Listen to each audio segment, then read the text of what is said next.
America, how we doing today? We are up north of Cripple Creek, Colorado. We're heading south. We're heading down toward Cripple Creek, Colorado. What we're going to do is finish that gold Belt Scenic Byway. We came northbound on the railroad, the old railroad track, part of the loop, and that was the previous video last week. Now this video we're in Cripple Creek, and we're going to head south down to Canyon City, and it's what they call the Shelf Road, and it's part of that loop. Okay, this loop we're going to do today is where the wagons and the supply trains and all, not train, but the supply wagons and all that, and stagecoaches and stuff like that, hauled supplies and people up through there to get to Cripple Creek. Last week's video was about the trail that had where the train track went, and the train was basically there just for the iron ore, or the gold ore. They would mine this ore up here in this area, and because it needed to be processed, they couldn't do that up in the mountains. It was much easier to do it. They would haul it down to a bigger area to smelt it. Okay, they'd have to crush it and melt and smelt it, and basically melt the gold out of the rock. Okay. I want to show you here in about another minute, we're going to be coming up on a pointy hill at the 317 mark on this video. You're going to see a mountain off to the side, on the right side of the road here. It's kind of a cone-shaped mountain. Almost kind of looks like maybe a volcano or something, but it's just a cone, a cylindrical shaped, or no, a conical shaped mountain. Okay, that is Mount Pisgah, something like that. And what Mount Pisgah was, let me real quick read here. For many years, Cripple Creek's high valley at an elevation of 9,500 feet was considered no more important than a cattle pasture. Many prospectors avoided the area after the Mount Pisgah hoax, a mini gold rush caused by salting worthless rock. Basically, what they would do is somebody came in and threw some gold around and tried to get everybody to believe that there was a gold mine in the area, and then they tried to sell land and land claims, gold claims and stuff like this, and make money on a false, it was a hoax. Okay. Well, it was done in this general area up here, not right where we're at, but up in this valley up here we're getting ready to see. And because of that, word got out, that there's gold in them areas. There's Mount Pisgah right there on the right, that peak of a small peak of a mountain there. Anyway, word got out that there was gold in this area, and people go, no, that was that hoax that somebody did years back. Okay. And it kind of got people to where they didn't bother coming to this area. Okay, that's Mount Pisgah right in front of you right there. That's now, this hoax wasn't on this mountain, but that mountain right there was close enough that they used as a landmark of the area. The problem was, right there's Mount Pisgah, and about 5 miles down the road is another mountain that turned out to be the second largest gold find in America. it was only second to the California gold rush in 1949. The California 49ers. Okay. Anyway, it's funny. Somebody tried to hoax people into thinking that there was gold up here, and nobody believed it. And they said, "No, we're not going to bother coming up in this area." And come find out there was a huge gold, and they're still pulling gold out of them bare hills. They're still pulling gold out right now. As we talk, it's an open pit mine now, and it's a totally different process than what they used to do. Now, I want to kind of explain to you how this gold, how they worked it. Okay, or not? Let's see. Let's see. Where is it at? Trying to find. I read up on it. Oh, got it. Oh, here we go. Wrong. I was on the wrong page.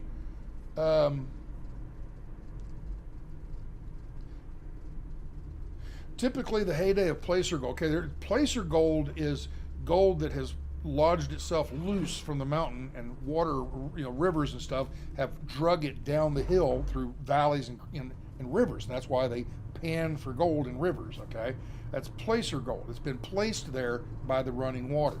But the lode gold, that's the mother lode, okay? The lode gold is actually up in the mountains, and you have to dig for that. That's where they dig mines and go in there and chip away at it. That's lode gold versus placer gold. Okay, typically the heyday of a placer gold rush would only last a few years. The free gold supply in bed streams would become depleted somewhat quickly.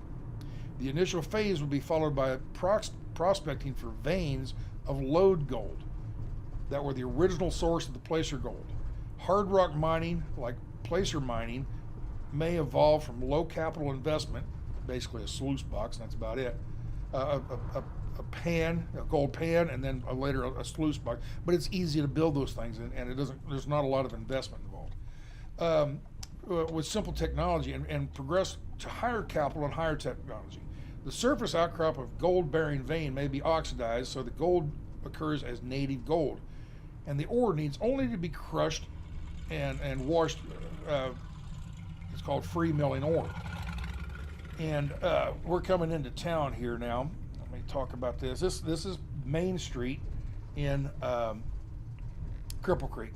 So while we're in town here, we'll talk about Cripple Creek right at the moment, and then we'll go back to talking about this gold stuff. All right. But as we come into town, you can see right off to the right that big building. That was the jail. And it's a museum now. You can go in there and walk around, check it all out. All right, and then as you get down here, I think that building on the left was a bank, I think, one with the American flag on it, or maybe it was a hotel. Anyway, this is the thing about Cripple Creek is that mountain straight ahead. You can see the mine up on top of the hill. That's the big, huge mine. Okay, it's an open pit mine now, but it used to be, shaft mining. Okay. Anyway, Cripple Creek, there was a town of Cripple Creek, and then on the other side of that mountain is a town of Victor. That's the town we came into last week, okay? Victor was where all the workers worked, or lived, okay? And it was a bigger town with a lot more workers and everything.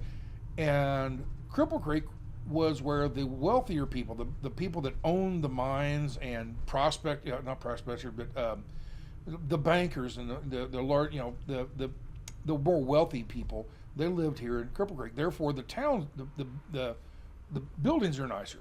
Now, it used to be all wood clap boards and buildings and everything, and I remember what year it was, 1894, I think it was. They had a big fire and burnt most of the town down. And they replaced it with all these brick buildings. Well, in the 1980s, Colorado decided these towns are falling apart and whatever, so they allowed Cripple Creek to do gambling. Okay, so we get gambling halls. And right here, where is it at? Just past this truck. Right, not there. That's part of it. But here's the main door. Right there, the Brass Ass Saloon. It's a gambling hall in there. And what they've done is taken a lot of these buildings and tied them all together internally. On the outside, they look like separate buildings. But internally, they've tied them all together and made casinos out of them. And then this is the unique Main Street in town. We're heading east on Main Street, down on this lower level, and then we're going to turn around and come back west on the higher level. And but you see all these old buildings. They're historic buildings. I mean, there's beautiful, beautiful historic buildings. Now, I got a bone to pick with right. Oh, by the way, right up that road right here. Go up top of that hill on the left-hand side, about 2 or 3 blocks up there. There's a hotel up there. It's a haunted hotel, and we stayed in that back in 2019. Well, we didn't see no ghosts or nothing, but anyway, it's up there. It was an old Catholic hospital that got converted into a hotel, and because so many people, hospital people died, they say it's haunted. So, all right, the previous video, we talked about the train that came up the Belt Scenic Byway. Well, there's the train right straight ahead. That's the train that they use for today for tourism. The people buy a ticket to get on that train, and they'll go up and get a look at the mine itself, the open pit mine. And but I don't know if that's the original train that came up that road. I don't know. I tried to find that out, and I couldn't figure it out. But we're turning back around here, and that's going back westbound on Main Street here. And so anyway, I got a bone to pick with Cripple Creek.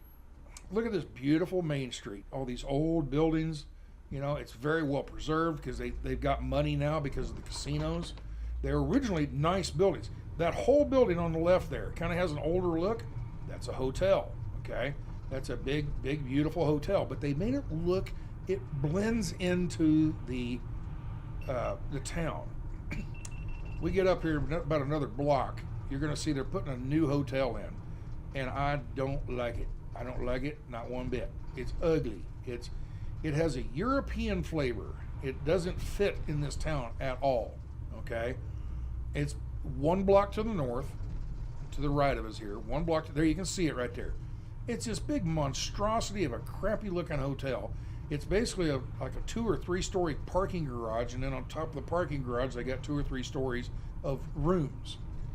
And it just doesn't fit the character of the town. Look at the town. Look on the left, look at those buildings.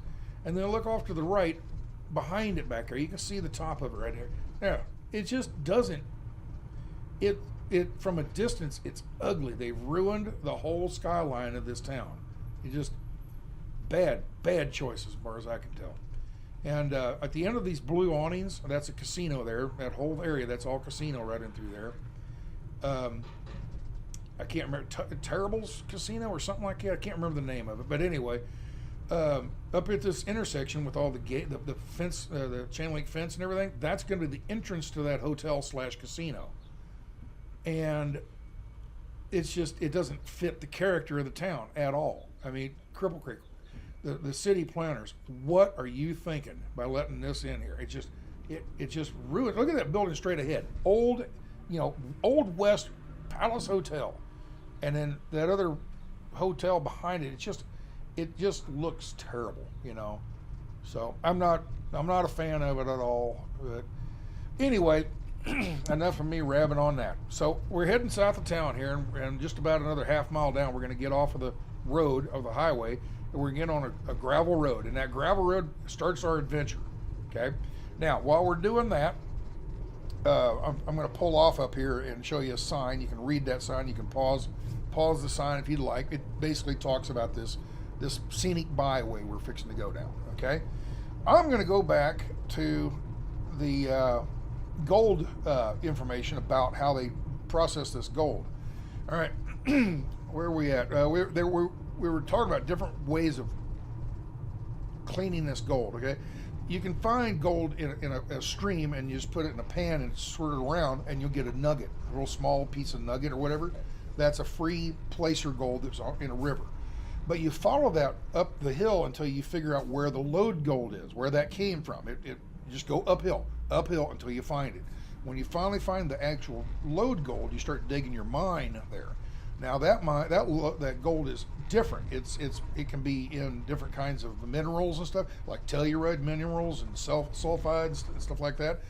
And to get that out, you need to melt it out. So basically, you put it in an oven, basically, or a pot, and you get it really, really hot, and the gold melts and drips to the bottom, and that's how you get your gold out. Okay, that's a very simplified version of how it's done, but that's pretty much it.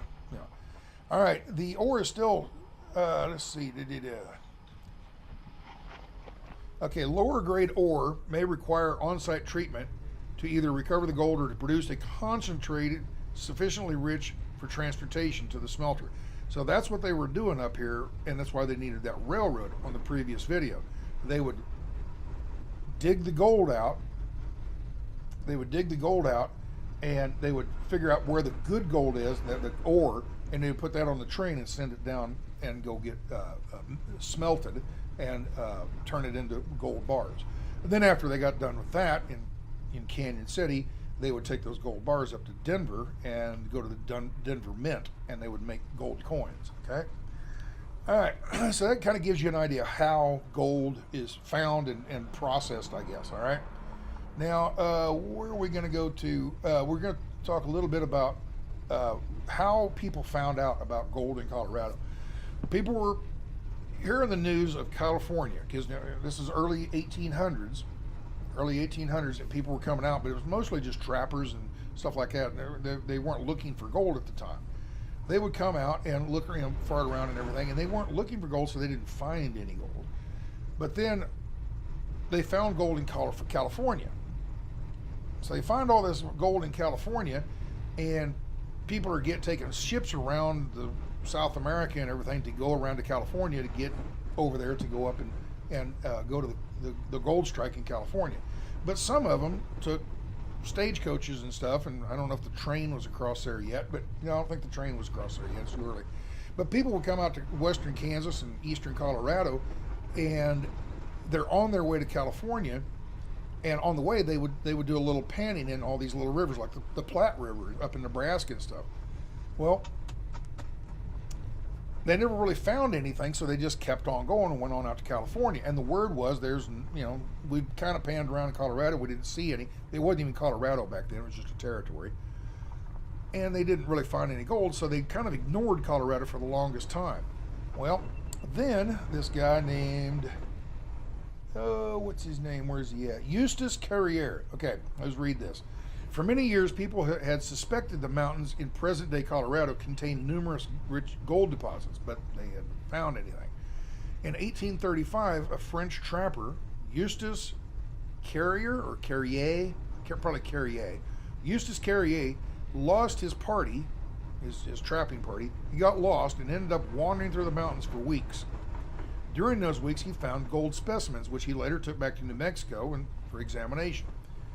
They turned out to be pure gold, but he tried to lead an expedition back, and he got lost and couldn't find out, couldn't remember where he found this. So the whole thing kind of got forgotten about for a long time because people were more interested in the gold strike out in California.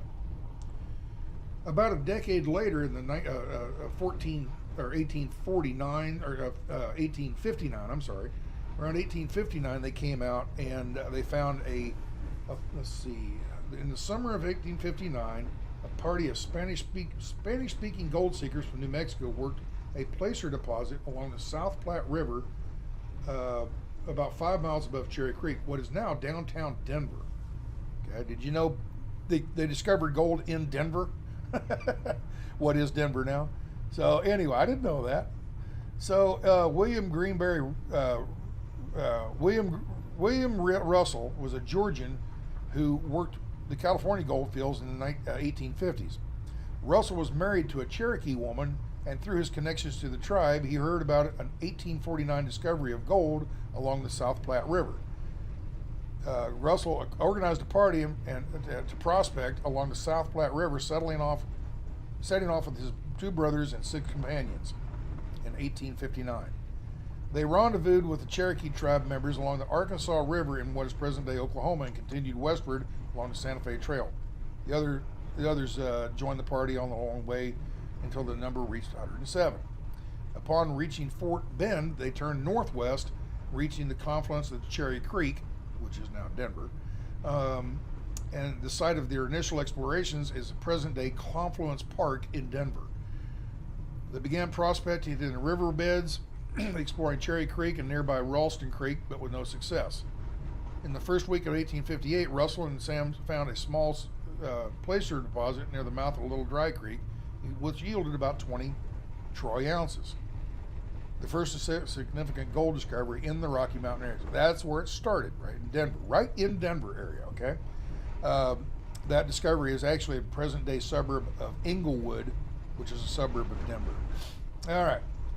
So after that, people hear, hey, there's gold in them there hills, and everybody starts showing up, looking around. But somebody pulled that little scam about Mount Pisgah, and people heard about it.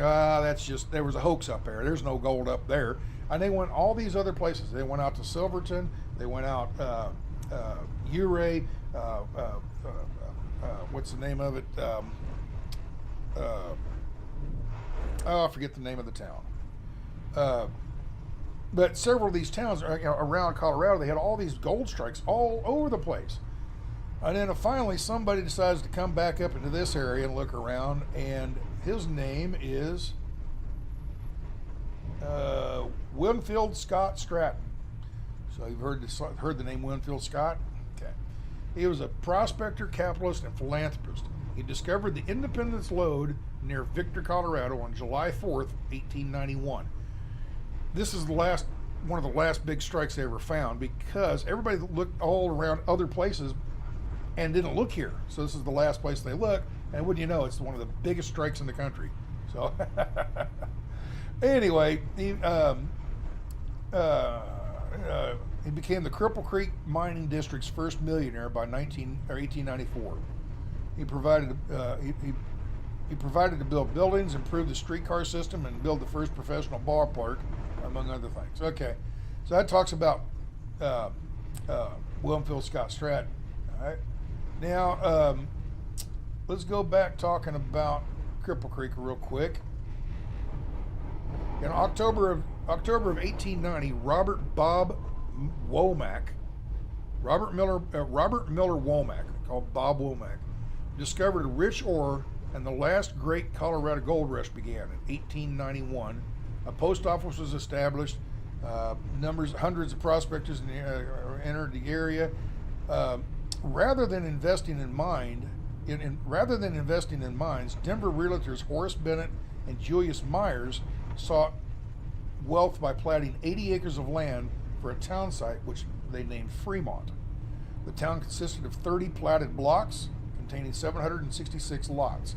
Each lot was sold for $25 and $50 for the corner lots. Within a year, the lots' values increased and sold for at least $250 each. Months later, the investors from Colorado Springs platted 140 acres near Fremont and called their town Hayden Placer. Bennett and Myers filed another plat near the Broken Box Ranch and called it Cripple Creek. The towns combined. They combined and had a town of about 680 people, or 600 to 800 people, by the end of 1891. By 1892, the Cripple Creek mining district name had caught on, and the post office assigned the Cripple Creek name to Cripple Creek, Fremont, and Hayden Placer, all towns. They grabbed them all together and just called the whole area Cripple Creek. That's how Cripple Creek got invented, or got built. Okay. They talk about other stuff. Although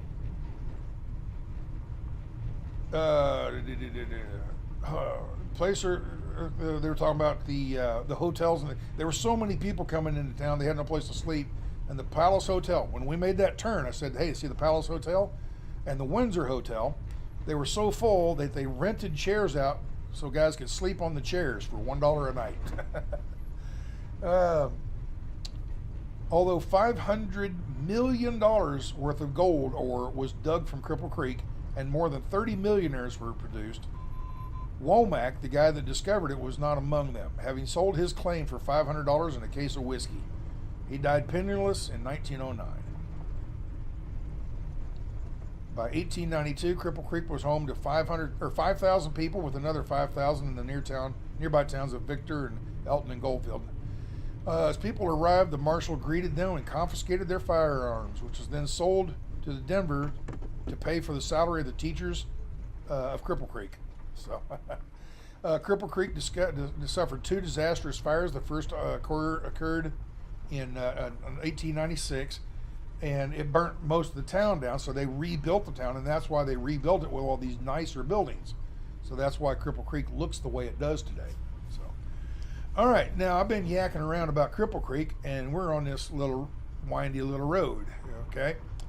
And this is the road that the stagecoaches and the freight wagons and the supply trucks and supply wagons, this is the road they took. Now the other road, which was another valley over, that's where the train came up through. Okay, and they put the two together and made this modern day scenic byway, and that's what we're on right now. We're going southbound on this scenic byway, heading toward Canyon City. Now, remember I was talking about the gold. When they dug the gold out of the ground, it would be in veins and everything, along with other minerals like telluride minerals. I always wondered about that. Telluride, Colorado, is named after telluride minerals. Okay, it was some other town, but it was confused with another town out in Colorado, so they changed the name to Telluride. That's how Telluride got its name. It's named after these gold minerals. Okay, funny thing is, down in the Telluride area, there ain't any of those minerals, so it's really odd. Why would they name the town Telluride and there's no Telluride minerals in that area? So anyway, there's gold, but it's just not in that mineral deposits. All right. Anyway, just a little side note there. So anyway, we're heading down this road, and this is what eventually will be called the shelf road, okay? And if you remember, you know, the shelf roads are where it's like on the side of a cliff, and they notch a little road out of it, and it's, you know, on the right-hand side, it'll be straight up in the air, and on the left-hand side, it'll be a cliff straight down, and that's what we're going to be on here before too long today. Now, just like the previous video, I was driving. The road's very rough, got a lot of washboard, and it just rattles the van so much. So I was driving pretty slow, about 15 mile an hour down this, and it took me well over 2 hours to drive down through here. But what I've done for the video is I've sped it up a little bit, so it looks like I'm driving about 25 or 30 mile an hour. Okay, makes it look a little bit better to you guys. But and it shortens the video up. It makes it only about an hour and a half long video, I think. I'm not sure how long this video is going to be. I've got footage. I've got footage for an hour and 50 minutes. So don't know if we'll use all of it, but we'll see. So let me think what else I can talk about. There's a house coming up before too long, and we're going to drive by this house. It's a pink house up on top of the hill. So also, as I came down through here, this is later on, you know, a little farther down the road, but I come across a guy. There's a pickup parked, and a guy was standing there, and he's got a pole in his hand, like a walking stick, and he's just standing there. And I just wasn't quite sure what was going on, and I pulled up, started talking to him, kind of find out he's a rancher, and he had cattle down there. And I'm like, oh, those cattle I saw back here? He goes, yeah, those are mine. I'm like, oh, okay. So we got to talking a little bit, okay? And he was telling me about some house up here. He says, you come up here to see the crazy guy? The what? He says, oh, some idiot from Europe, you know, Denmark or Holland or someplace over there. He's an artist, and he come over and he built some goofy-ass contraption up here in the hills, and people come up and actually trespass on this rancher's land to go up there and look at it, you know. And he said, oh, they just drive me nuts. I'm like, no, I never even heard of such a thing. But you know, it's just the kind of stuff people have to go with. The people that own the land around here. Now he owns some land, but he also rented land or leased land from the government, from the BLM. And I talked about that in a previous video. But he was actually, you know, he leases land, and I asked him, you know, what's the deal on that? You know, you lease the land, but it's BLM, it's you know, federal land. Are we allowed to camp on it and stuff, or, you know, are we considered trespassing if we camp on it or not? And he said, well, that's up for debate. The ranchers will say, yeah, you're trespassing, and the campers will say, no, it's government land, and we can camp. So there's an ongoing debate, and I don't know if anybody knows the true legalities of it, I guess. But he pointed out, he says, when we sign a lease on this land, now these leases is not like for 5 years. These are like 100-year leases, okay? Or they'll lease it, and they keep leasing it over and over and over and over and over. If you've got the lease, you have the option to continue the lease, and they do. They pass it down through generations, you know. So if you know, John Smith owns it, you know, has the lease, he'll use it for years and then pass it on to his son, and his son will have first option. Now here's that house up on the hill, and this is just a pink house. Well, it's kind of a, what color would you call that? Salmon? I guess it's like a salmon color. It's way up on the hill up there, and I just thought that was kind of neat. I mean, you got a hell of a view up there, I'm sure. But that's not the guy. That's not the place he was talking about. That artist thing, and I don't even remember the name of the stupid thing. But he showed me a picture of it, and it didn't make any sense to me at all. Oh, and that's considered art, you know. So, oh well. Now, this creek on the right-hand side here, it's got water in it. It's running. It's not a big river. It's a little small creek. But I think it's called 4 Mile Creek. Now, the funny thing is, the other valley to the east of us here, where the train came up through, the creek there was called 8 Mile Creek. So, 8 Mile Creek and 4 Mile Creek. I don't know how they name some of that stuff, but I guess it's 8 mile long, and the other one's 4 miles long. I don't know.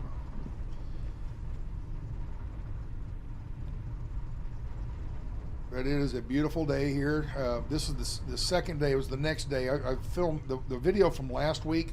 I filmed it the day before this, and this is in early October.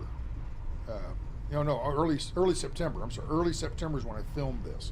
So you're watching it, and it's gonna probably have snow out there by the time you guys watch this. It'll be late October maybe by the time you see it. I'm not sure when this will air, but I'm sure there's probably snow, or at least it's really, really cold. It was about 80 degrees this day. It was just beautiful, beautiful day.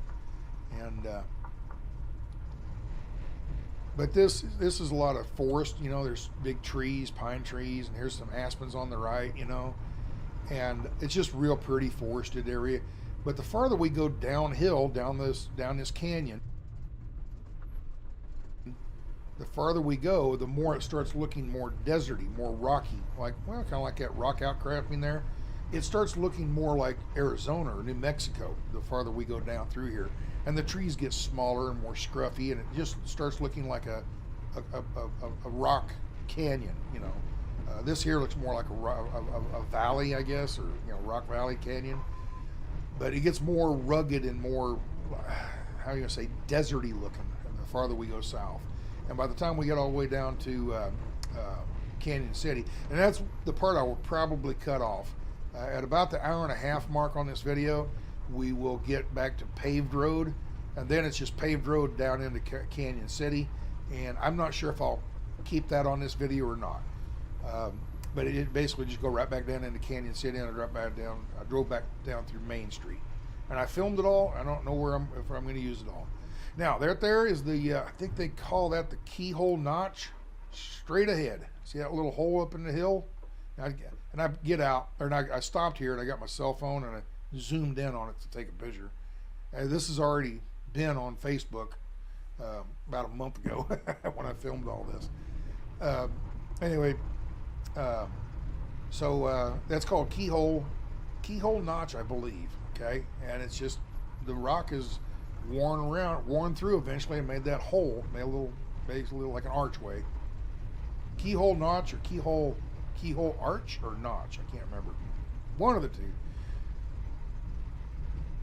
It's just pretty, this canyon is very similar to the other canyon what the railroad went through. But like I said, this was built for wagons and stagecoaches and that type of traffic. Okay. Don't know, but I would assume it's probably when it was built, it's probably a toll road.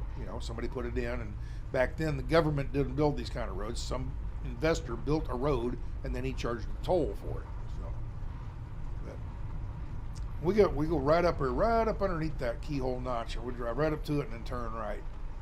But I just know the coyotes up there waiting for the roadrunner to come driving by or running by. You just know that these coyotes up there just about ready to knock a rock down on top of you, a boulder down on you. But it's so pretty up here. It's just really, really pretty.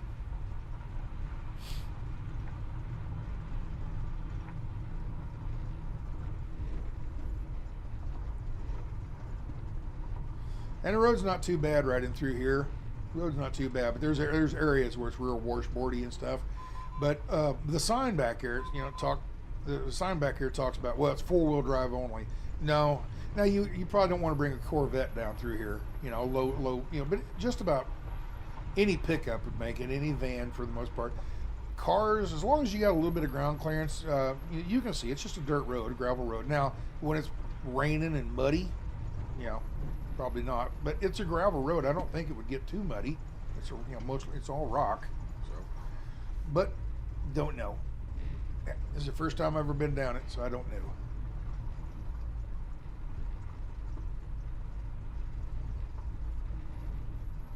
And just like the previous video, I really, really would like to have a motorcycle to go down these roads like this. It'd be so much neater. More, it'd be more neat, or more neater, or neater. I don't know.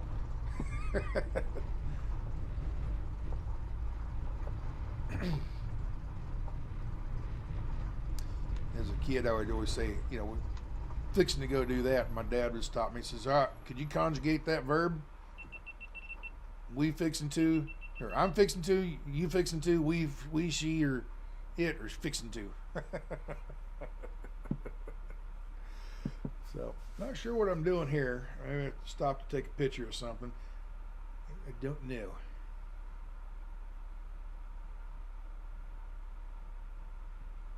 Like I said, I stop and take pictures, and then some of that stuff is on Facebook, you know, that I put on, you know, right after I drove down through filming this in early September, I would have put it on Facebook.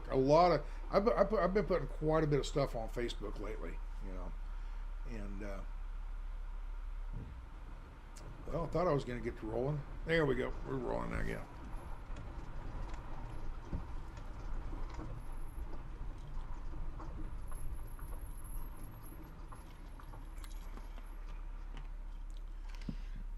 But I don't know. I saw something here. I have no clue what it was. I don't remember. But I stopped for some reason.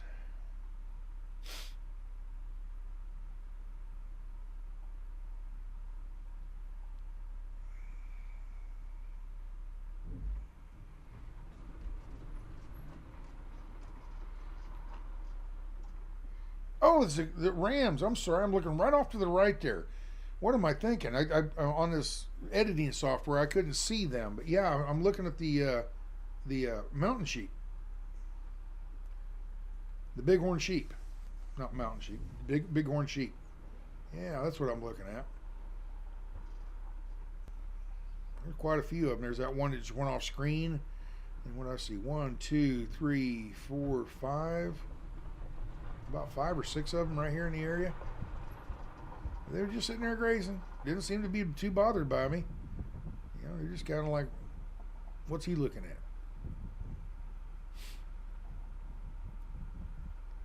at? It's neat catching animals like this in the wild.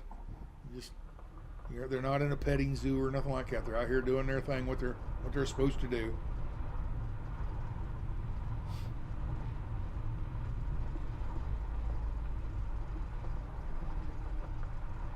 Now you notice the road is changing. It's getting to be more of a shelf, you know. And I think I'm not too far from this rancher. Not too much farther. I'll be down here by this rancher and get to talking to him. And I'm going to have to listen to it and decide whether I want to keep it in the video, because I don't remember what we talked about. But depends on what we talked about. Depends on whether I'll leave it in the video. Don't want to embarrass anybody. Seemed like a pretty nice fellow, though.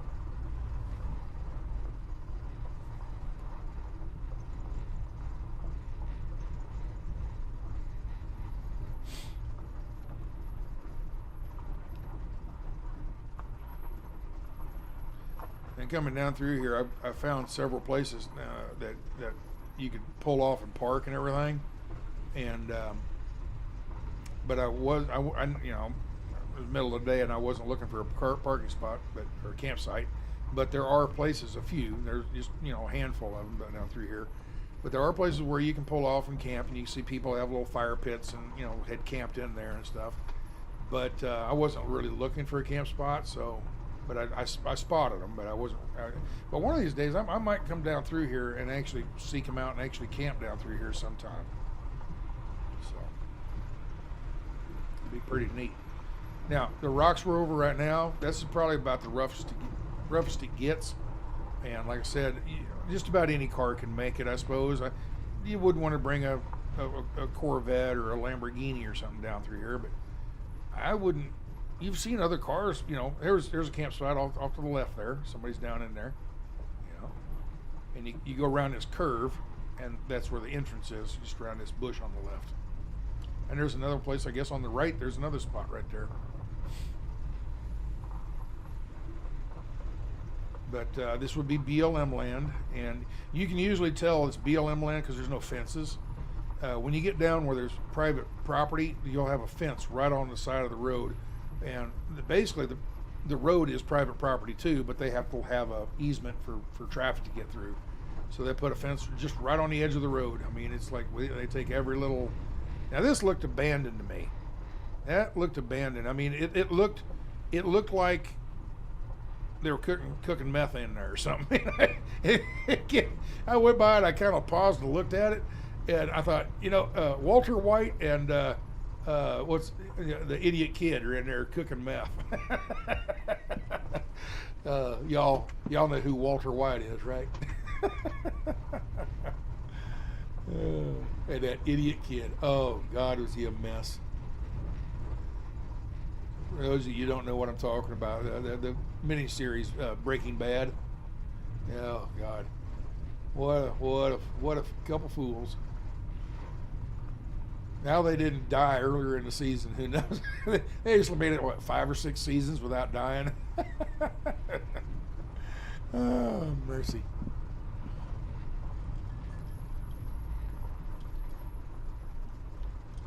And for those of you that have watched the series, you know what I'm talking about. But for the users that haven't watched the series, I don't want to give anything away. Go watch Breaking Bad. It is an excellent series. It's good drama, but there's all kinds of humor in it too. And it's that humor you just like shake your, here's the rancher right here, and it's just, you just want to wring the kid's neck like, God, you know, why are you so stupid? So, no. Are these your cows? Yep. All right. This so is this your land, or you lease it, or what? This is my brother's right in here. Okay. There's some BLM in here too. Okay. All right. The vine's up above a little further. Okay. All right. I always wondered, you know, this camping stuff and going out in these wilderness areas and stuff. If it's BLM, but a rancher is renting it from the BLM, is it off limits to people like me to go camping on, or? Well, we do have the right, because we are responsible for it, right? Okay. So, I mean, along the road it's one thing, but when these guys try to tear off into the coulees, that's a different story. Yeah, to get a Jeep and really get off in there, yeah. Yeah, okay. I know there's a lot of people camped down through here, but there's some BLM, there's some private, so you just... Yeah, there's some guys just up the road there. They're in a little cubby hole back in there. Yeah, I think that's BLM right up there. Yeah. I know this section right here is private. Okay, all right. I always kind of wondered about that. You know, you come out here and park, but I know ranchers, you know, rent from the BLM, and I didn't know who. I guess it all depends on the rancher how stickler he wants to be about it, right? Okay, all right. I got property up above, and they put that troll up there, which I don't understand that whole. What's a deal. troll? It's a big, this artist from Denmark's got trolls all over the world, I guess. So they put one up here outside of Victor. It's right next to my property. What a troll is? What do you mean? You talking about that house that was up on the hill? Okay. I'll show you a picture of it here. This is not the finished version of it.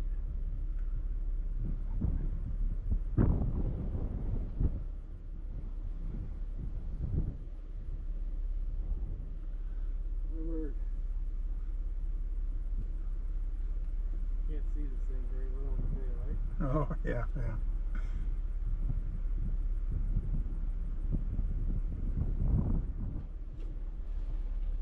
It looks like a big monkey to me. And what? You can expand it there. That's the unfinished version of it. So some artist is went crazy. Yeah, it's all made out of recycled pallets. Yeah. And it's got dreadlocks and stuff on it now, and it's a girl named Hattie or something. But anyway, they've been advertising the heck out of it all over the news. Everybody from the world's coming in to see it. But it's right next to my property, so what's everybody do? And the guy, when he was doing a video, he said, "This is Little Grouse, that's where the troll's at." He spins around and says, "This is Grouse Mountain, that's mine." Why did he do that? But everybody thinks that's part of it now, so they're just walking all over everything up there. Oh, no. I'm having a hell of a time with it. So that's why my cows are down here. I can't keep cows up there right now. Okay. Yeah. Have you seen the Breckenridge Troll? Oh yeah, that's one of the first things we went to. Oh, cool. Yeah. You and Gray and Ed, I haven't been there yet, but the creator is building another troll in a different Colorado mountain town. We have enough trolls in our emails. According to artist Thomas Dambo's Instagram posts, he's embarking on a cross-country road trip to build 10 new trolls across the U.S. Among the locations, Cripple Creek. A local group called Gold Camp District Impact Group is funding the project called Way of the Bird King. So Dambo will be in Teller County working on the troll from July 27th until August 4th. He'll be using locally sourced scrap wood for the project and is looking for help. Head over to his Instagram page if you're interested in volunteering, donating, or have a burger recommendation for him there in the area. Those are his words, not mine. He wants some burger. He wants a burger. Have you been to the troll? I'm sure you have. I have, yeah. I think, and it's, you know, I was like, oh, okay, I'll go look at the troll. It's so cool. Is it? Yeah. It looks really big, too. It's massive. It is big. There's always a line. It's always hard to tell in pictures, but like, I'm sure if you stood there, it'd be like. Yeah. Oh, yeah, it's very, very big. Yeah, you go down here, once you cross the creek, you'll get onto a real narrow part of the road. That's pretty much all BLM there. And when you get off of it, there's the banks and the Sand Gulch, which is campgrounds for BLM. Okay. Yeah, I'm not in the idea of camping up here. I'm sightseeing, coming driving through here just to see it. It's beautiful. So, got some pretty country up here. Yeah. We really do. Down here a little further, I got property there along the creek, which is tough to keep people off of, but I don't try to get, you know, depends on what they're doing. Yeah, yeah. You know, and if they're driving in there, no, that ain't going to work. Right, It yeah. just makes it bad for everybody. Right, okay. Yeah, I try to camp in, you know, BLM, but it's more of the open areas and stuff, and you know, the national forests and stuff like that, you know, when I go camping and everything. I'm kind of new to this. That's why I'm asking, because I'm kind of new to this, and I've never done this really. Somebody that comes up here all their life, they kind of know it by instinct. But me, I'm from Dallas and retired truck driver, and I'm just I'm going to come up and enjoy the, you know, enjoy this, you know. Yeah, it's nice. And I've been some really pretty places up here so far. You know, yesterday I drove from Canyon City to Florence, but I went up at 67. What goes up to Virgil. Yeah. And that was something. And I get it. I didn't know. I'm driving up through there. I'm just thinking it's a road like this. You know, it's going to have some. I didn't know it was going to be so steep, going up so high elevation. I thought it was just a canyon you drive through for a little bit, and it was a gravel road. And actually, when I left, I thought it was supposed to be paved. I get up there. Oh, it's gravel. Huh, okay, no big deal. I get up there where there's tunnels, and then I mean, you get up there in the top of it, and they've got a bridge and the signs. I had no idea. I got out and read the sign. That was a train went through there. I'm like, holy crap, you know. And then I'm thinking to myself, a train, in my mind, Burlington Northern. You know, well, it's a much smaller locomotive, but still, you know, just the audacity of some guy back in 18 whatever rides his mule up there and goes, I think I'll put me a railroad through here. It's just like, how do you think that way? The old timers, they were tough. Man, I'm telling you. This shelf road was built by a guy, but it was a toll road. Oh, okay. And mainly for wagons and stuff? Yeah, horse wagons? Okay. Wagons, to service Cripple Creek? Yep, okay, okay. So, and then eventually, like, the railroad came through, you know, took everything over, but... Now, back there ways, there was a place where there was just kind of a sheer rock, and I would imagine, I don't see like drilling holes for dynamite and stuff like that, and I kind of wonder if they just filled that in to make the roadbed, or they chip away. I guess it's probably a little bit of everything. Oh no, that was blasted to get okay. Width there. Because usually when you see blasting, you see the drill holes that go. Now I'm thinking modern drilling on highways and stuff. You see the drill holes, and then it blasts away. They probably did a little different back in the day. Yeah, well, this blasting up here was done back in the 70s, and then the main road here was built by pick and shovel. Okay. You can see where they stacked the rock on the wall, hand stacked the rock. Okay. And it's still holding today. It still holds that road up. It's amazing. Yeah, it's amazing. Well, look at some of the old buildings way back, the Masons. You know, they do have it. Well, the pyramids. My God, you know. So I mean, anyway, I'll leave you alone. So those are Black Angus, I take it. Yes, they are. Yeah. Okay. Very good. Just word of caution, we're under a big flood watch till 3 a.m. Yeah, I heard it's supposed to rain. Yeah. Watch camping right next to the creek. I'm not. I'm going to be over by the time the day is over. I'm going to be back over by Poncha Springs. Oh, okay. Yeah, I'm just up here driving around for the beauty of view. Where I'm gonna go camp. If it floods there, we got to build an ark. Am I gonna have any trouble? Is this thing too big for the road? No, it just it gets narrower, and the drop off's like 300 feet on spots. But you're fine. Okay. Just stay on your side of the road, because people drive it like it's their own personal racetrack. Right. Yeah. When I first come up the road yesterday, I was thinking, man, this would be a really good place to put a rally car. You know, early on. Now, when you get up in there, no. But, oh man, they could zip around these corners. You know, the rally cars. You know, they could put on a race. Is what I'm getting at. You know, the city of Canyon City or something like that could Well, they do have one on the south side, and Of course, they got Pikes Peak. They race up it. Pikes Peak. I'm trying to think of the one down there. God. Anyway, I can't think of the name of it. They have one. Used to have some down there. Yes, sir. All right, we'll leave you go. So you take care. Be good. Oh, and it was a nice fella, wasn't he?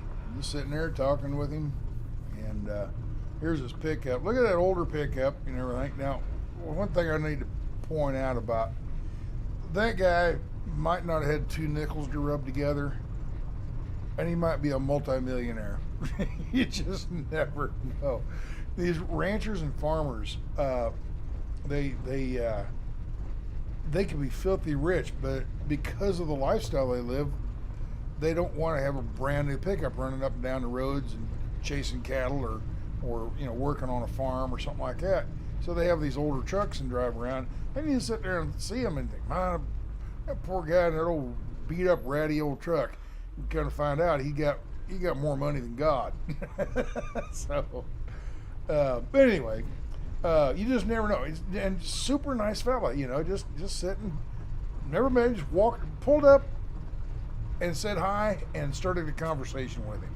And he could have told me to get lost, but he sat and yacked with me for a little while, and he taught me something about that troll thing, you know. And yeah, I never heard of it, didn't know anything about it. Back here somewhere, I don't think it was right on this road, but it was just off of this road somewhere. But anyway, yeah, good people, good people. So anyway, so yeah, we're just heading on down to Cripple Creek, and as you'll see, the road does start getting more and more canyony, and you know, there'll be the road starts getting a shelf on one side, you know. It'll be uphill on one side and downhill on the other. So it's I don't know, it's a nice drive. And the thing is, I'm talking about this after the fact. I've already been down through here now, you know, while I filmed it, and now here it is a month later. I'm editing this video, and I'm just remembering back, and it was just a wonderful day. I mean, it's just some people probably not interested in this at all, but I think most people, you know, sightseeing, driving down through here, seeing what's around the next corner, and it's such a lovely drive. I mean, and Colorado has tons of these drives like this, you know. And it's a good day. It's a good day. Let's put it that way. And you got to think, you know, back in the day, I'm driving down through here in a pickup or a van, you know, and you got the windows open because it's a nice day. But if it was hot or if it's cold, you turn the air conditioner or heater on. But can you imagine back, you know, 100, 120, 130 years ago, driving down through here in a stagecoach, you know, and hot, stinky with, you know, the horses out front, and not any air conditioning or not any heat in the winter, you know. And I guess it'd be more about the heat up here. You know, it's cool during the summer, but yeah, winter it gets cold. Can you imagine riding all the way up through here? And it gets better when you get on this cliff road. You got to think about that. You're on a stagecoach, you got horses out front, and you're on a cliff. What if one of the horses gets spooked? So it was a different life back then. Rough. I mean, it was rugged people. Rugged people came out, and you got to think, if it wasn't for the gold, there wouldn't be near as many people in Colorado. I mean, now think about this. Colorado, rugged mountains, and yeah, we look at it today and look at all the beautiful scenery, but you had to have a reason for people to come out here originally, which was the gold. People come out looking for gold and silver and riches, you know, and it populated the area. Had those people not come out looking for gold, it wouldn't have populated the area, and Colorado would be so much different. You'd still have the beautiful scenery, but you wouldn't have near as many towns, near as many highways, near as many people, and because of that, you wouldn't have all these little back roads like this for the most part. These might be all, you know, kind of off limits unless you hiked up there or rode a horse or something, you know. So it's funny how things work out, you know, how history works out. You know, if it wasn't for gold, it wouldn't, you know, Colorado wouldn't be anything like it is today, you know. It'd be totally different. And it's just something to think about, I suppose. But see off to the right up there, that mesa, that's the top of the canyon. We're starting to get down into this canyon here, and that's the upper rim of it, okay?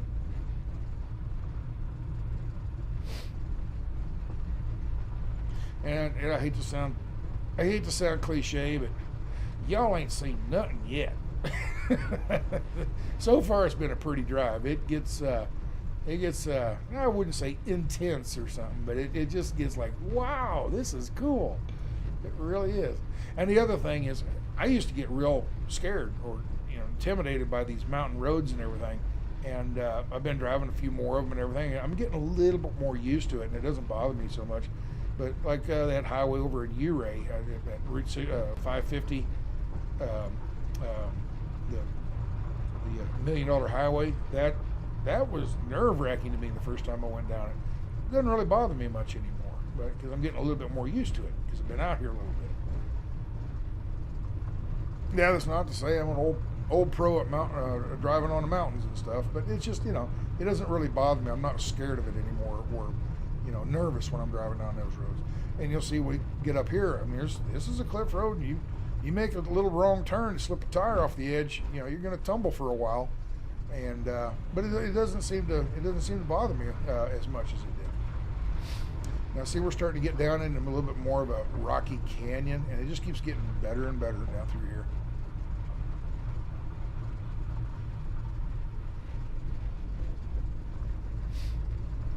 Now, something I was forgetting to mention, back behind us, and I think up ahead of us here too, there's an area that's known for rock climbing, you know, getting rappelling and, you know, rock climbing type sport. And apparently it's considered one of the, you know, nation's best areas to go rock climbing, and you know, just get a rope and start crawling up that rock cliff right there on the left side of you there, you know. Just, I guess it's a very popular sport out in this area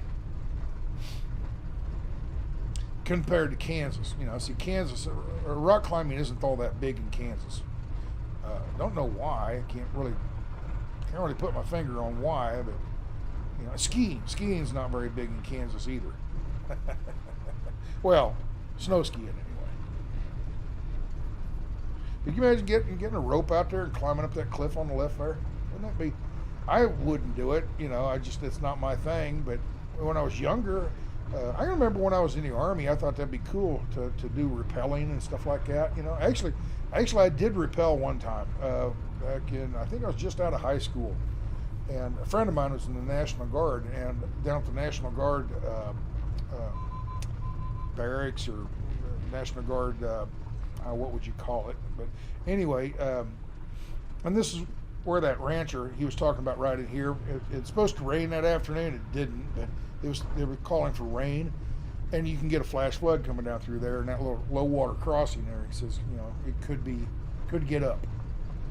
So, but anyway, down to whatever the National Guard, the building where they, you know, they store their military machinery and everything. What do they call that? Anyway, they were up on the roof and they were rappelling down the side, and I was down there watching my friend do that, and they offered to let me try. I'm like, oh yeah, sure. I got up there, and it didn't bother me too much back then. You know, as I got older, heights start to bother me as I get older.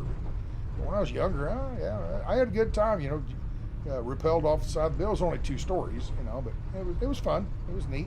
Learned something. Now, see, we're starting to get into the shelf road here. This is the early part of that shelf road, and you know, it drops down there a good ways. I don't know. I stopped here to look at something. I don't know what it was, but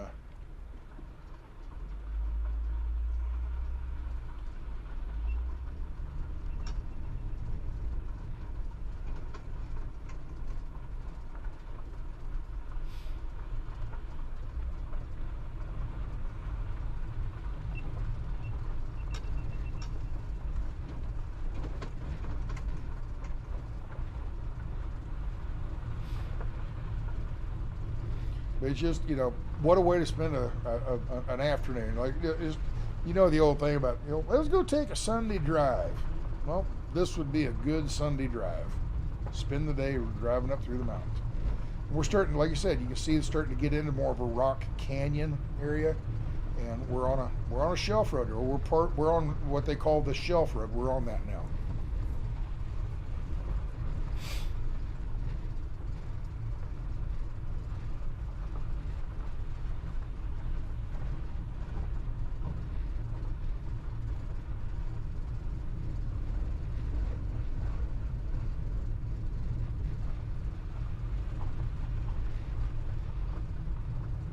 And as you can see right there up ahead, you can see it's not a sheer drop off. There are places where it's pretty much straight down, but a lot of it is this 30 or 40 degree angle dropping down. So when you're driving on the road, you can't see over the edge too much, and you feel like you're on a cliff, but you're really not. You're just notched out of this angled angled area, but. As the rancher, he mentioned, there's areas here where when they built this was a toll road. They built this way back in the 1800s, and there's areas right on the edge, like where this bush is coming up, and underneath you can see where they've made a rock wall. And it wasn't so much there, but there are areas, and it wasn't like brick and mortar. It wasn't cinder blocks and concrete. It was just rocks, and they stacked them up. And they stacked them in a way that when it rains, it resists the water rushing over them and washing them away and causing the road to wash away. And they're still there today. They've held up very well, he said. And I was driving down through here. I noticed some of those places.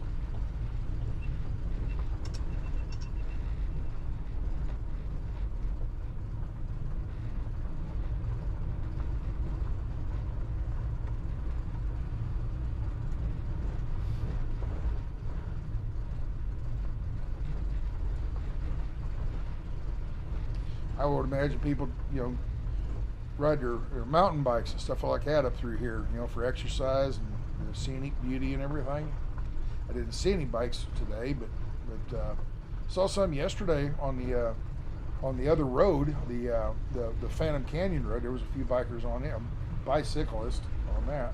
Right here, there was some areas right there that had the rocks that had them built up and everything. And it's like a little rock, stone wall, and then they fill in behind it with where the road is. And over the years, those rocks, the way they stacked them, it resists, the floodwaters, or when it rains, from washing the road away. Now the canyon's getting pretty steep right here. It's pretty deep. It's quite a ways down there. Now, if I turned left and drove off that edge, I don't know if I go all the way to the bottom. There's a lot of trees and a lot of other big boulders and stuff. I think you might just go off about 10 or 20 feet. And I pulled over here I got an idea. But if I pulled over, or if I was to go off the road or something, you wouldn't go all the way to the very bottom, I don't think. You might go down there 40 or 50 feet and hit a big boulder and a rock. But I don't think you get all the way to the bottom. But I've got an idea. I think I'm gonna jump out here. I think, look at this view. Yes, that's what I've been kind of looking for right here. I think I'm gonna get out and smoke me a cigar, take a little siesta break.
what it's all about, folks, right there.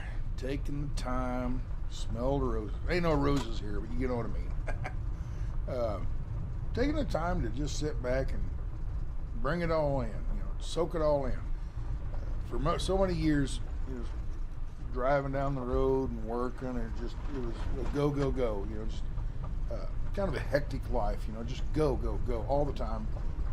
Pick up and, where am I going today? Where am I going tomorrow? And just time, always under a schedule, and always under a time limit. I got to get here before for an appointment or something.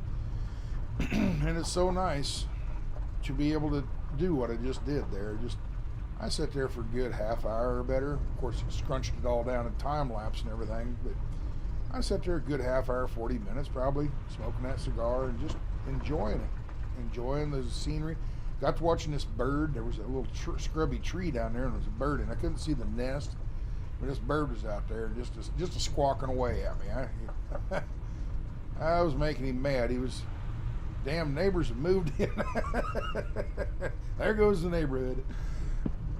He was raising all kinds of hell. But anyway,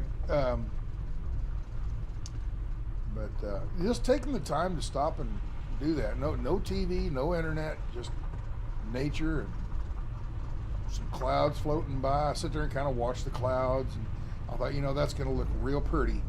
Because I'm watching, I can see it moving across there. It doesn't look like what's this? Big old cave? Cool. I didn't go back in there very far, so I don't really know what that was. That wasn't like a mine or anything, or maybe it was a start of a mine and it didn't play out. Who knows? But no, I was sitting there watching the clouds. They're moving, but you don't really notice them in real time. But when you put the time lapse, those clouds just come alive. And I knew that was going to be a pretty neat little scene there. I figured, well, somehow I didn't know how I was going to edit it, but when I was filming it, but I thought, I've got some footage that's going to be pretty neat. So we're getting down around the curve right here. Keep your eye out. Right. You go get this next curve. Next curve maybe. There's a building down there, a big old metal barn. It's a barn-dominium, right there, right in the middle screen. Right, see it? Okay, we're gonna drive by it. We're gonna go up in this valley and turn around and come back up the other side of that valley down there. We'll be coming right past that building. It's a barn-dominium. Somebody built a house and leveled it off down there and built a barn-dominium and have a porch and everything on it. Beautiful view, kind of out there by themselves, quiet. The only thing you got is a car every now and again driving down this road, being a tourist, going, "Wow, look at this beautiful stuff." But when you're down there, I'm sure that's a wonderful place. And I got to thinking, man, wouldn't that be great to build something like that and have that as your home? So, getting a couple little raindrops on the screen here. It doesn't really rain. This is about the most of it right here, what you're seeing. But we're going to go around this curve to the right. But see that cliff, that mesa up above us up there, the top of the canyon? That is the area, one of the areas. There's another one back here that we drove by. But that's one of the areas that's, like world-renowned rock climbing up in there.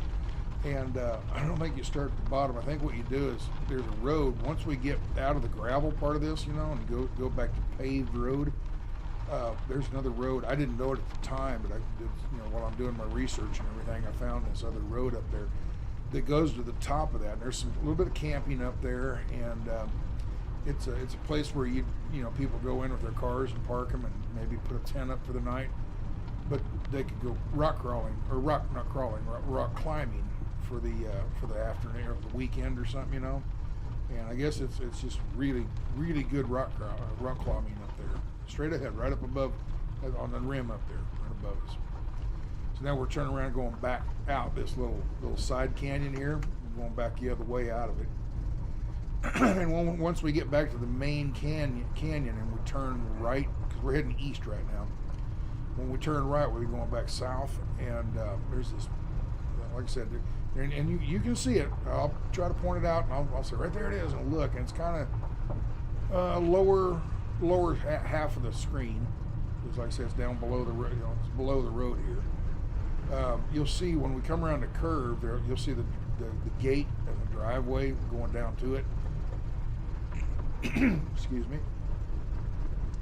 But well, when I saw that, man, that would be neat. You know, the only problem I have with this area is it's that deserty look. And don't get me wrong, right here's their gate. Here's their driveway right here. Okay, but it's that deserty look, and if I was to move up somewhere like in Colorado here, I think I'd want more of a forest area and less of this deserty, you know, rock. This to me looks like Arizona. Okay, New Mexico and Arizona. It doesn't feel like Colorado right in here. You know, earlier in the video it did, but now that we're getting down into this, you know, more dry, arid area, there's the building right down below. I don't know. Maybe back the film up about 30 seconds. You can see it down there on the bottom. Big old barndominium. So, but yeah, it's pretty. But if I was to do something, I think I would want more of a forest area. You know, more pine trees and maybe aspens and stuff like that. I don't know. I haven't really found that perfect spot yet. Maybe someday I'll drive across something. I go, oh, this is it. This is what I want, and I'll rush back to Texas and I'll sell my property and come up here and buy it. I don't know if it'd be Colorado or I don't really know where it would be. Like I said, I haven't really found it yet. But you talk about a shelf road like here, look it down, you know, it's pretty steep drop off right here. Pretty steep drop off. And back in the day when this guy built this back in the 1800s, this was the toll part right along and through, well, this whole shelf road area. And I did some more research and I found out the toll booth operator, there was a little cabin down there, and he'd see somebody driving by and he'd run up there and he'd stand there and wait for him to get to him, and he'd collect a toll. And I guess that cabin is still somewhere down in that canyon. I didn't see it when I didn't know it was there when I was driving the road. I didn't know it was there, but I found out. And I thought, well, I look on Google Earth. Maybe they'd have a picture of it or something. And I looked down. I couldn't find anything. But apparently, driving down this road, you can see this cabin somewhere down in that canyon down there. And I don't know if it's right in this area or a mile or two down the road. I don't know. But yeah, that's a pretty good little drop there on my left. I wouldn't hazard a guess how many feet that is, but it's. I remember driving here. I'm like, woo, this is fun. You get your adrenaline gets to pumping a little bit, you know. So, you know, like I said, it's just sprinkling, you know. But can you imagine doing what I'm doing right here during like a downpour, or worse yet, snow, blizzard, you know. Now, I don't know if they close this in the winter, but wouldn't surprise me. I doubt they plow it. So, but right there, that gate right there, that is some property for sale right there. And I got a friend looking for some property out in Colorado, so I told him about it. He watched the video here, and it wasn't quite what he was looking for. You know, he was like me, wanting more of a pine forest kind of vibe instead of this Southwest desert vibe. I think if I was going for this Southwest desert vibe like this, I think I would just go to Arizona and be done with it down there in Arizona. Maybe New Mexico somewhere, but probably Arizona. But I don't know. I think in my head, I've got this Norman Rockwell painting in my head of what I would love to find, or a Bob Ross painting, you know. And I haven't found it. Yeah, there's somewhere, someday, I'll come across it and go, oh, this is it. And then I'll ask how much it cost, and I won't be able to afford it. So that right there, that's the end of the shelf road. And we got another little half mile here, quarter mile, and we'll be at the paved road, okay? Now, when we get to the paved road, I'm going to go ahead and I'll film a little bit of it, or play a little bit of it. But what I want to do is I want to go onto Google Earth and kind of show you what we just did last week and this week, just from the Google Earth, satellite view of this, or airplane view of this, okay? So I think we're almost there. Let's get to the pavement first before I cut off. Here it is. There it is. We're coming back to blacktop. Now, from here, it's about 10 or 12 miles, I think. Maybe 14 miles. They're like 10 or 12 miles down into Canyon City. And all the stores you need, you know, your grocery stores and Walmart and gas and all that different stuff. So it's just a paved road all the way back down into there. So I'm going to switch and we're going to go to Google Earth now, and I'm going to show you some of the what we just did and from an aerial view.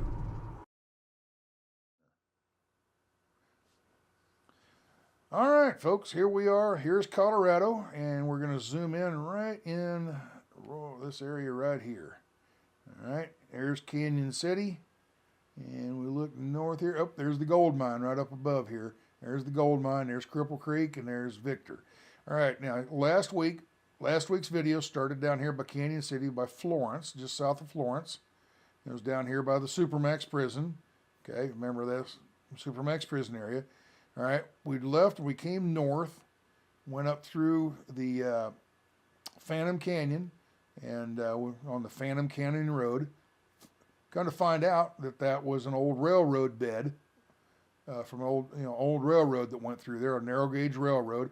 Then it came up and it serviced this the mine here at Victor and Cripple Creek. Okay, and they changed from regular mining to this open pit mining, and the particles of gold are so small you can't really get it out unless you smelt it. So what they do is they load up the rich ore, they find an area that has a lot of, fairly rich ore, and then they would put it on a train and drag it all the way down here to the Canyon City area, and it would smelt it, okay, and get the gold out that way. Now, nowadays they do all that up here at the mine itself, okay? They've gotten rid of this railroad here, and they do all of that stuff up here in Cripple Creek. Actually, I believe it's the they got a new process. I think they do it here. It's called like a cyanide acid leach, and they pour this acid. I think it's a cyanide type acid. They pour it on top of there, and it leaches the gold out. Okay, I think that's what they're doing up here nowadays. That's why they don't need the train to drag it all the way down here to smelt it anymore. But anyway, that gold loop, that gold belt loop, starts down here in Florence, and it comes north up here to Victor, and then turns around and comes back down the road we just did, which is the Shelf Road. Okay, so we come down through here. Here's the road. There's Cripple Creek. This is where we split off onto the gravel road. Come down through here. All right. And got down here to Window Rock. I think I called it Keyhole Rock. It's actually Window Rock. And then came down, and it was somewhere in this area right here where I run into that rancher and talked to him for a little bit. But what I wanted to show you here was this is the canyon we just went down through with the Shelf Road. Okay. There's the Shelf Road, okay? So this is where I stopped. Nope, take it back. Right here on this little peak right here. That's where I stopped and smoked the cigar, okay? And just to enjoy the evening or the afternoon watching the clouds and put up with that stupid bird. But anyway, come down through here. And we drove back up in here, and I was talking about this cliff right up here. This is that area where they like to go rock climbing. Well, I don't think they park down in this area. They come over here, and remember, you got to talk about that barn dominium. But anyway, you come all the way down here, and when you come out of the Shelf Road, back up here where the pavement is, where we just ended at, the pavement goes on down to Canyon City, but you can make a right turn, and this dirt road goes up there, or gravel road comes up here to the Shelf Road rock climbing area. And look, see, they got a parking lot up here and everything. So people come in, park their cars, and what they do is they come out to this cliff and all these rocks, and they rock climb out here, okay? So that's where that's at. Oh, look at this. We got a road right here. Huh. So we come around that little tight turn. There's a road right here that comes up. Wonder where that goes. Comes up. I have to come up here. Next year I come out here, I'm going to have to go up that road and see where it goes to. Oh, it just comes up to little plateau. Look at that. Huh. Maybe it's ranch land, maybe, or some rancher owns it, or maybe it's just, I don't know. There's something right here. What is this? Oh, got blue roofs. Huh.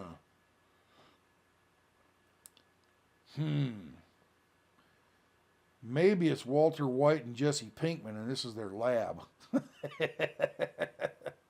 Anyway, so yeah, that's the end of the video. Oh, we got to go back and talk about the barndominium. When we come around this curve, I'm driving down through here, and the camera's pointing straight, but I'm looking off to the left here, and you can see this building. And here's this big building. You know, it's I don't know, probably 100 foot by, 40 foot wide by maybe 80 foot, 40 by 80, I'm going to say, something like that. And it's a house. It's a metal barn, but they turn it into a house. It's called a barndominium. So it was just really nice location, overlooking this valley, and a big meadow right here. What do they got here? Huh. I don't know what that is. Maybe it's a watering hole or something. When it rains, it fills up with water. I don't know. Don't know what it is. But anyway, that's where we just came down through there, and it's just pretty. It's just a beautiful little drive. If you ever got out to Colorado and got the time, or I'd suggest make the time to come, drive down through there. It's just beautiful. It really is. And then this is just a regular paved road coming down into town, and here's Canyon City. So. All right, so I hope you enjoyed that. That's the Gold Belt Loop. This is the northern, the eastern road. Here's the Shelf Road, and then there's a highway over here. I didn't go down it. It's just a paved highway. I didn't think it was too exciting, so I didn't bother going down it.